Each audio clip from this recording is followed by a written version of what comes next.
بسم اللہ الرحمن الرحیم۔ پلیگ اور مہاماری کا علاج۔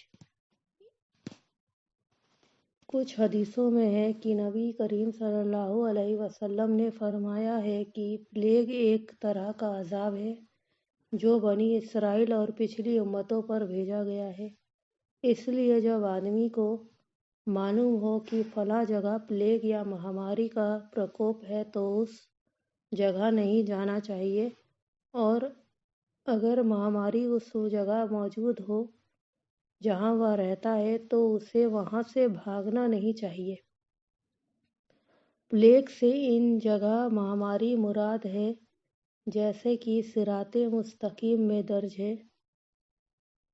اس حدیث کا مفہوم مطلب یہ ہے کہ مہاماری بھی ایک طرح کا عذاب ہے جو گناہوں کی وجہ سے اللہ تعالیٰ بھیجتا ہے۔ جب معلوم ہو کہ فلاں شہر میں مہاماری ہے تو وہاں نہیں جانا چاہیے، کیونکہ جان بوجھ کر اپنے آپ کو وناش کے لیے نہیں جھونک دینا چاہیے، اور اس جگہ بیماری آ جائے جہاں وہ رہتا ہے تو وہاں سے بھاگنا نہیں چاہیے، کیونکہ اللہ کی تقدیر سے بھاگنا ٹھیک نہیں ہے۔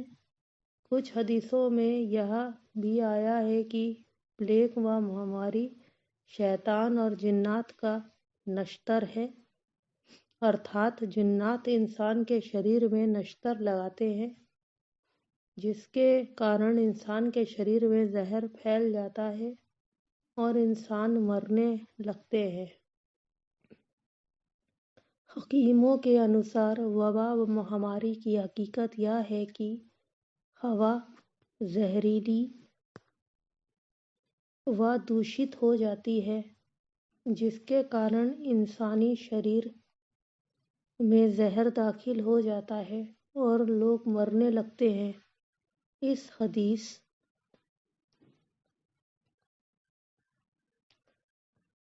و حکیموں کی رائے میں لوگوں نے اس طرح سمانتا پیدا کی ہے کہ مہاماری کبھی تو ہوا کے زہر کے کارن آتی ہوگی اور کبھی جنات کے کھونچا دینے سے، لیکن نبی کریم صلی اللہ علیہ وسلم نے مہاماری کا ایک سبب بتایا ہے جس کا تعلق وحی سے ہے اور جو عقل سے اونچی چیز ہے، ارتھات مہاماری جنات کے اثر سے آتی ہے۔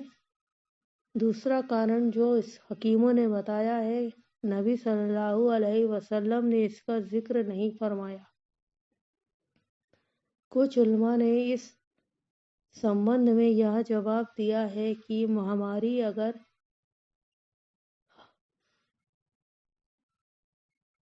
ہوا زہریلی ہونے کے کارن آتی تو پھر کوئی بھی جاندار جیوت نہ رہتا، کیونکہ ہوا کا اثر تو ہر جاندار پر ہوتا ہے، لیکن دیکھنے میں یہ آیا ہے کہ مہاماری سے سب جاندار نہیں مرتے بلکہ کچھ مرتے ہیں اور کچھ نہیں مرتے۔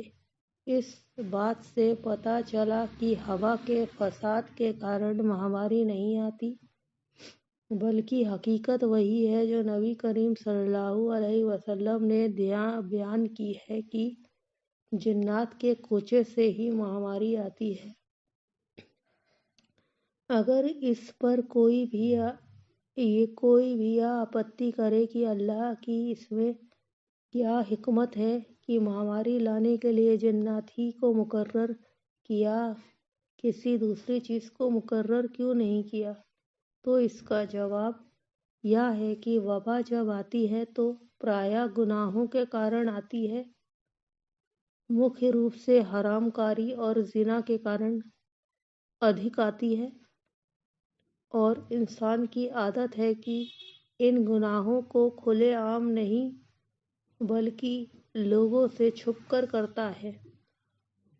اس لیے اللہ تعالیٰ نے ان پر دشمن بھی چھپے ہوئے ارتھات جنات ہی کو تھوپا ہے، اور یدی کوئی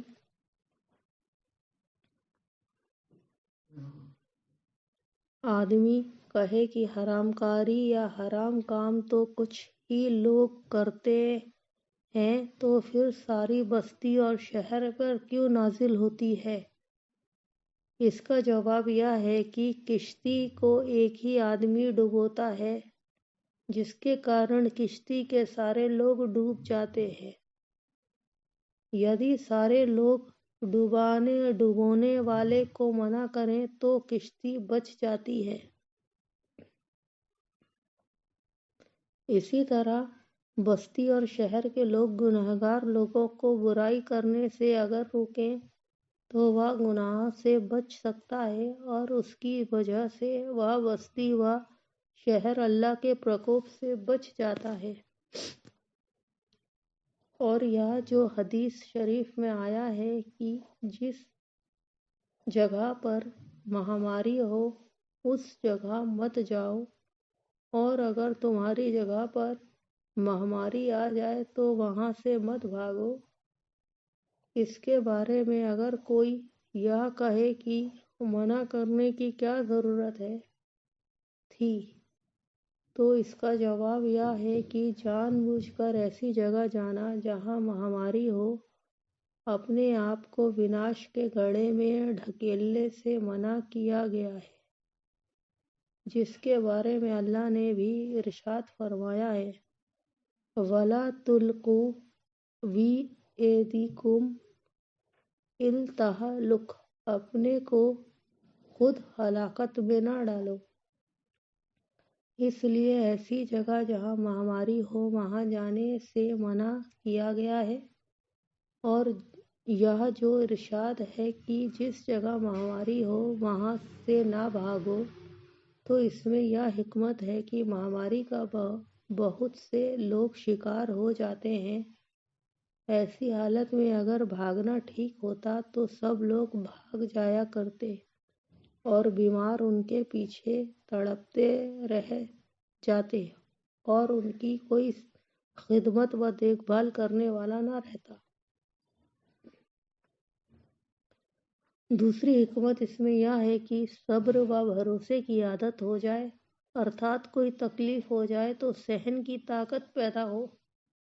تیسری حکمت اس میں یہ ہے کہ یدی کوئی آدمی مہاماری کی جگہ سے بھاگ کر دوسری جگہ چلا جاتا ہے اور وہاں بچ جاتا ہے تو اسے یہ یقین ہو جاتا ہے کہ یدی میں وہاں سے نہ بھاگتا تو میں بھی ان کے ساتھ ہلاک ہو جاتا، اور یہ عقیدہ ایسا ہے کہ اس سے آدمی شرک خفی کا شکار ہو جاتا ہے۔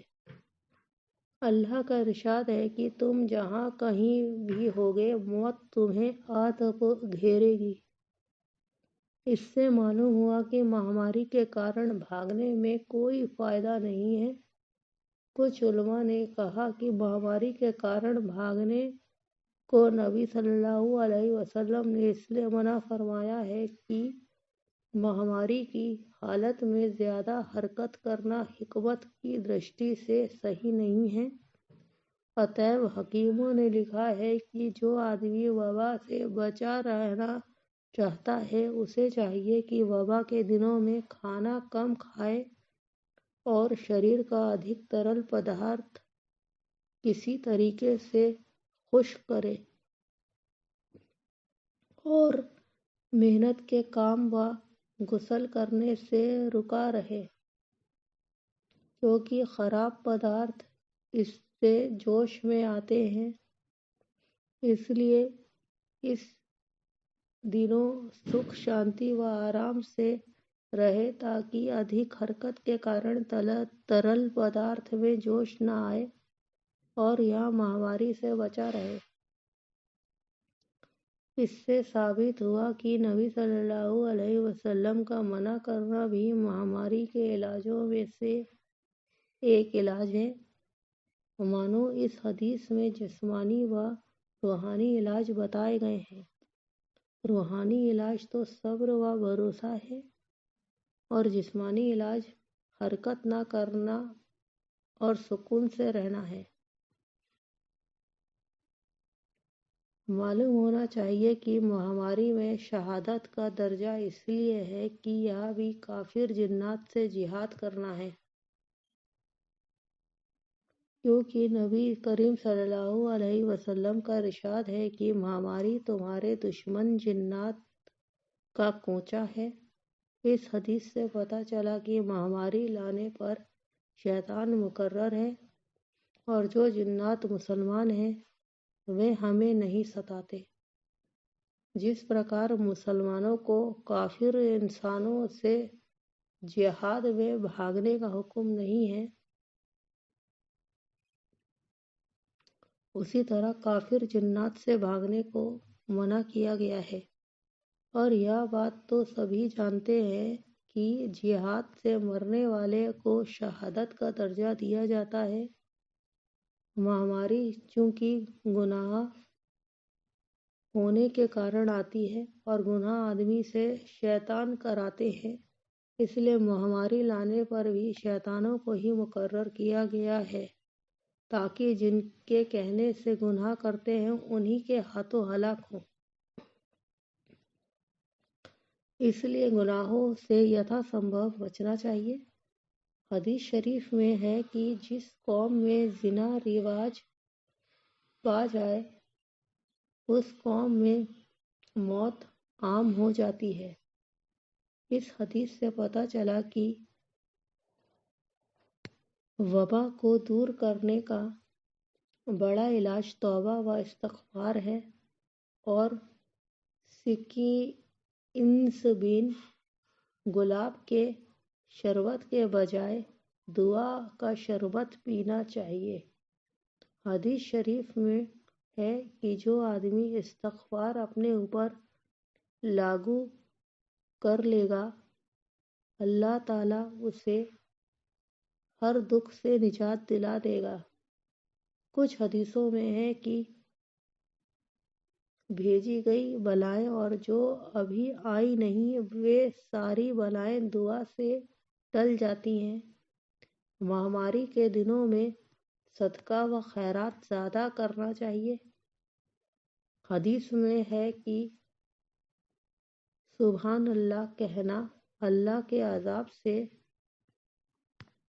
بچنے کے برابر ہے، اور جاننا چاہیے کہ حکماء کہتے ہیں کہ وبا کے زمانے میں عطر، عنبر، مشک آدی کو سونگھنا بڑا لابھکاری ہے، لیکن علماء نے لکھا کہ عطر کی جگہ ان دنوں میں درود کی ادھکتا کریں تو اس کے حق میں ادھک فائدہ ہوگا۔ حدیث شریف میں ہے کہ درود شریف غم کو دور کرتا ہے۔ درود شریف کے علاوہ لا حول ولا قوت الا باللہ العلی العظیم کو بھی ضروری سمجھا جائے، کیونکہ حدیث میں ہے کہ لا حول 100 بیماریوں کی دوا ہے۔ ان دنوں میں نمازیں بھی ادھک پڑھنی چاہیے، اس لیے کہ حدیث میں ہے کہ جب نبی کریم صلی اللہ علیہ وسلم کو کوئی دکھ پہنچتا تو آپ نفل نمازیں ادھکتا کے ساتھ پڑھا کرتے تھے، اور ان دنوں کافر کی بجائے تقویٰ کی بو سونگھنی چاہیے تاکہ اس کی برکت سے اللہ تعالیٰ ساری بلاؤں سے بچا کر رکھے، آمین۔